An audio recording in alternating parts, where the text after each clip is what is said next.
Hi, Michelle Hillwell here with Slingshot Designs, and I'm super excited today because I have another content request.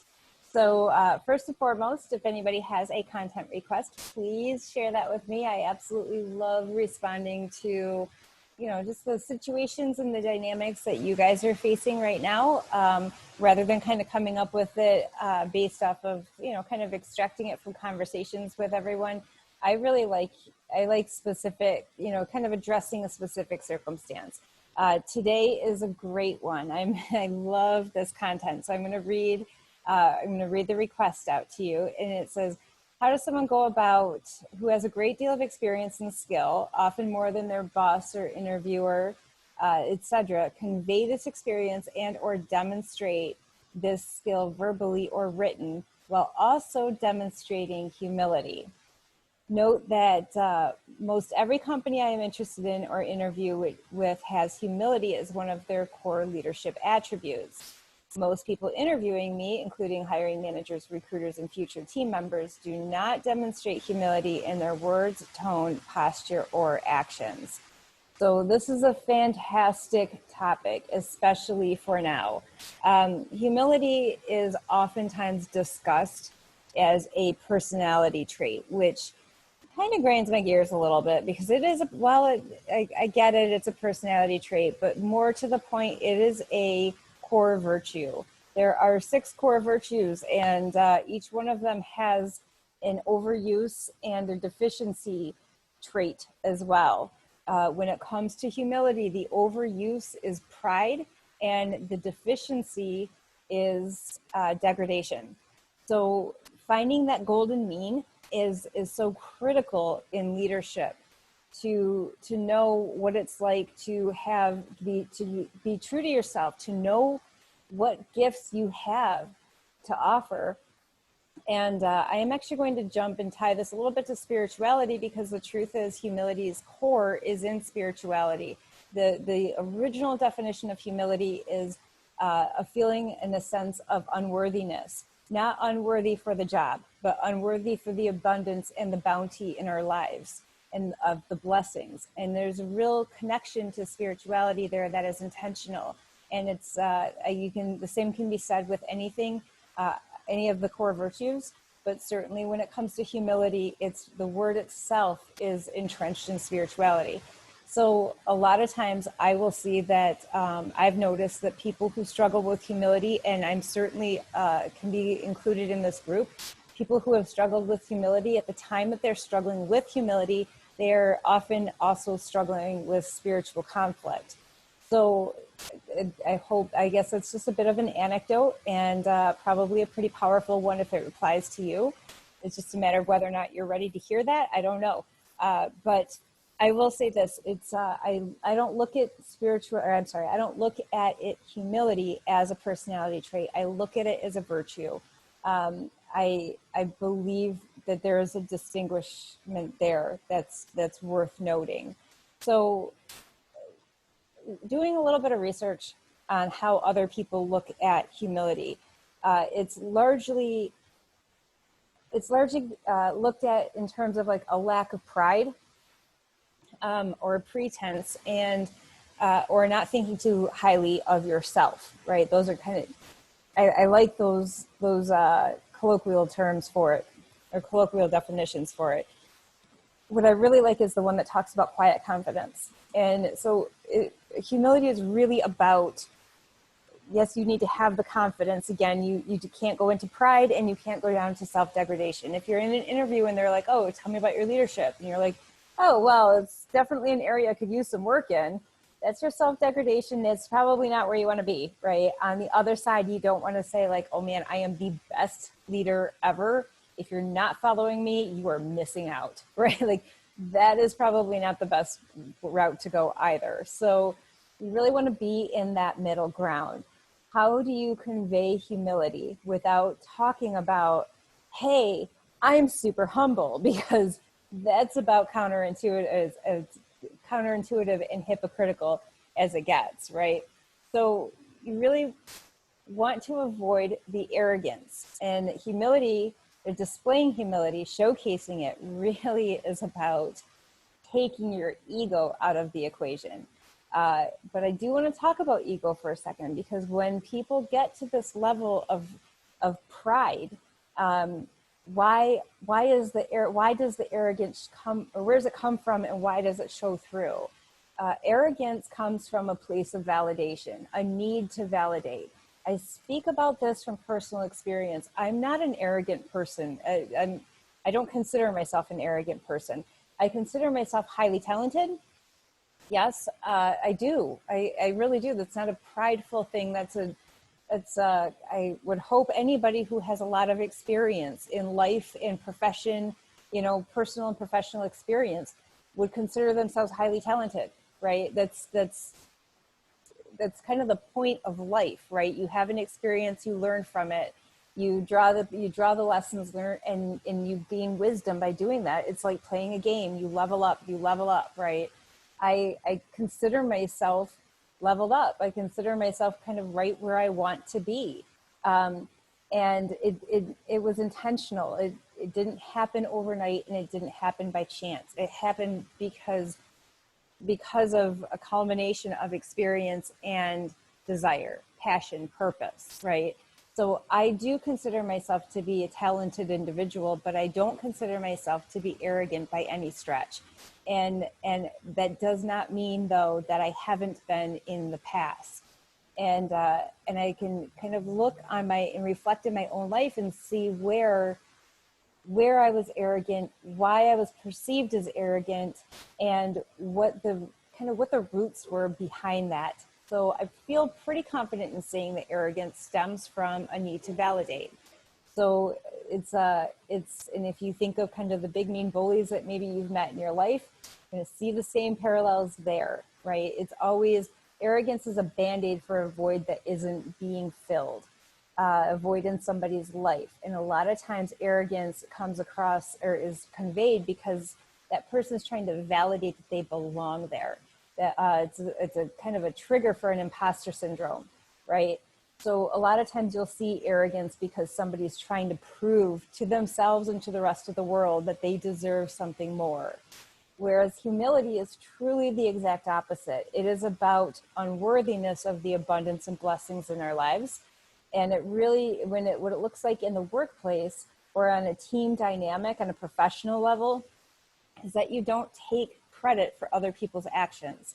So that can be very difficult when you are interviewing, to be able to have a conversation about humility, about your humility in particular, and answer the question in a way that's going to convey that you are a leader and that you are a team person. I would suggest that you try to eliminate the word I from this answer as much as possible. Replace it with we. Here's how I say this a lot. I would say something like this. I was very impressed with our team's accomplishments, right? So you need to be able to speak from the heart, right? Because the hiring manager isn't hiring a team, they're hiring you. So it needs to come from you, but it can't be about you. That's where the humility comes into play, right? So if you're not being asked about it directly, but you're still being evaluated on humility, then it comes in the form of speaking about team accomplishments and taking your ego out of the equation.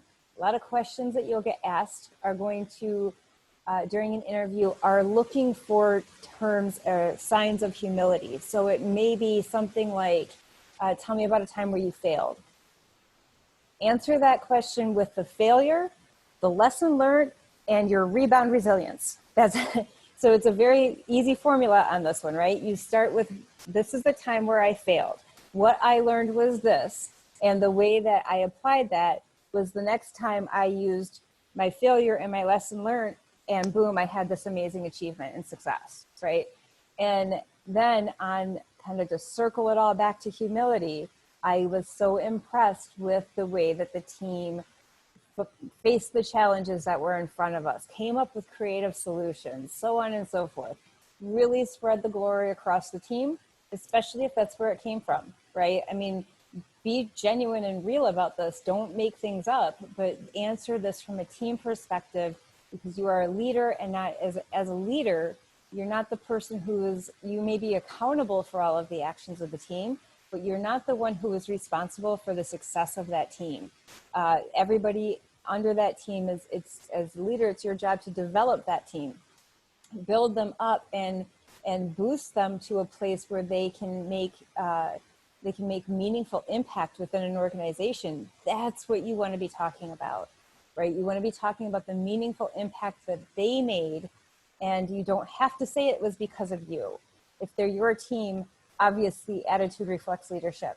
So if they are making these incredible advancements in technology, or they are making these incredible advancements in culture, or whatever it might be, whatever accomplishments your team made, they are a direct reflection of you. But the difference in humility is that you don't talk about it as an I did this, right? It's not even, you don't have to own the team. You can start off with I led a team of, IT professionals, and they achieved this. We had our challenges, and then maybe talk about some things that you did as a leader of that team to get everybody to stay on the same page during times of adversity. I think that's a really, really powerful example, and it doesn't put you too much in the spotlight. So again, you want to avoid being prideful, and you want to avoid being self-degradating. You need to find the spot right in that golden mean right there. So why do HR professionals focus so hard on humility? These are major industries out there, or major players in any industry out there, hire so much based on humility. And there's reasons for that. A few of them being, ego doesn't get you anywhere, right? Like, having a big ego is going to make it very difficult to work with you. That's the way, that's the way it goes. When somebody is all about themselves, it's very difficult to find a team dynamic and a rhythm that's about something that's bigger than you, the people in that room. It's hard to really focus on that bigger picture when if a leader is focused solely on themselves. That's a boss anyway, not a leader. The other ones that I have written down here: humility versus curiosity. When you have ego in your way, it is very difficult to, how do I put this? If you have ego in your way, if you're really focused on you and your needs, then being able to tap into the curiosity and the wonder and amazement of your profession becomes really impossible. You can't be in both places at once. And so really, truly, a big ego, lack of humility is what stops people from being able to access that curious creativity that drives innovation. It is the drive chain of innovation. So if you can't access that, then you're going to kind of be stuck at a lower level in your thought process. So that's the biggest reason to kind of push that aside and learn to lead without it being about you. And that's not, and I guess that doesn't come naturally to everybody at all the time. It has a lot to do with the next one on the list, which is emotional quotient and maturity. The older I think that you get, and the more that you can draw lessons learned and experience, and kind of curate wisdom, right? Curate lessons learned, and then apply those. That's really how you increase wisdom. So the more that you can do that, then obviously the more marketable you become. And the way to do that is to really focus on removing the first person narrative, right? Like, that it's about more than just you. And, certainly during times of extreme stress or duress, and this really leads to the bigger scope of, I think, what is important and relevant to talk about now. During times of extreme stress and duress, and people are going to default to my roof, or what's under my roof. Like, what am I responsible for? My family, what do I need to get under control first and foremost? And when things feel out of control, it is very difficult to be able to think at an elevated, higher level perspective. And it very quickly becomes about me and my needs. And getting outside of that is a challenge. It definitely is a challenge. And that's why when people say like, you got to take care of what's under your roof first and get that, kind of get that stabilized and secure. That's a really difficult thing to do right now when the world is so full of unknowns. So this is a big thing that hiring managers are looking for when they're asking about this stuff. If you are not coming from a place of we and you're coming from a place of me, then it doesn't make you, I don't want it to sound like it makes you a bad person. I think that most people spend some time here. What I do want to say though, and this is kind of a general message to anybody, is if you are feeling that isolation, or if you're starting to feel those beginning onset pangs of desperation, where when you're talking to an interview or during an interview, if you start really finding yourself desperate for the job. Desperate is such a tough word because I mean it at the core of what its meaning is. I don't mean it with any emotion attached to it, although it is an emotional place to be. But I beg of you to be honest with yourself. If you are starting to feel those pangs of desperation, please reach out to me. There are not a ton of people in my experience, because I am one of the first to say I've been there. I understand how that feels. And I know that there's not a lot of people who will reach their hand out and say, I will help you out of this. I will help you out of this. If you are starting to feel those pangs of desperation, please reach out, because I don't know that you will find a job if you're in that current state. And it is a very lonely and isolating place to be. And it is as simple as switching your mindset, which sounds so infuriating when you're in those shoes, but that is the truth. So not everyone knows how to simply switch their mindset. And even if you do know, even if it's something that you teach others how to do, that does not mean that it's always something that is easily done by yourself, right? So if you're feeling that way, reach out to me. But that is one of the things that hiring managers are looking for, is this person here for themselves or for the rest of the team? And that's pretty tough when you haven't met the rest of the team yet. So what I do is I like to do a visualization before I go into an interview and really show up at the interview like I already have the job, right? And I know that this is fairly traditional advice, but here's what it looks like a little bit more for me. I'll walk into I'll prepare for an interview by doing my research on the company, but I will really spend most of my time visualizing myself doing the job description as it's laid out, plus where I think that job would go. After doing some research on the company, getting some idea of maybe what their challenges and obstacles are, and then taking my skill set and my experience and background and saying, well, this is where I could see this going forward when I kind of pair in global dynamics and where I see, the economy going and where this industry might take off, right? And really start pulling that together and then walking in like I'm walking into a board meeting and I already work there, right? So is it always successful? No. But what it is extremely successful at is determining whether or not I'm a good fit for that company, because you're getting me as I'm going to show up to work. And I think that that's important. Well, as a former hiring manager, it's extremely important. I would hire somebody like that on the spot if they did that, as long as it was a fit for my company and my team. So you want to be humble, but you want to be coachable. And coachable and humble go hand in hand. If your ego is in the way, you cannot be coached because you already think you know what's best. So when you're answering this question or any question like it, questions like, tell me about a time that you failed. Tell me about a skill that I don't know about, right? Teach me something I don't know. If you've ever been asked questions like that, those questions are forged to get to the root of how humble of a person you are. So, and for all of the reasons I've already mentioned, and the one that I left off here is social inclusion. If you are not a humble person, it's going to be very, very difficult for you to make nice with the rest of the team players, right? Knowing that it is not your company and that you need to be able to play well with others.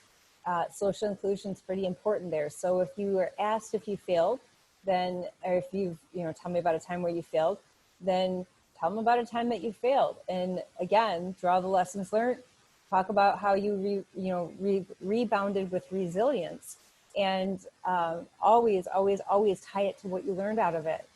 And the more that you can do that, the better your chances are of really communicating the type of leader that you are, the type of person that you are on the team, how you contribute to the team. That all of that's going to come into play. But as a former hiring manager, I'll tell you, I wouldn't hire somebody who was a one-man band, right? Like, that's never what you want, because you want them to be able to work with you and to be able to work with others well.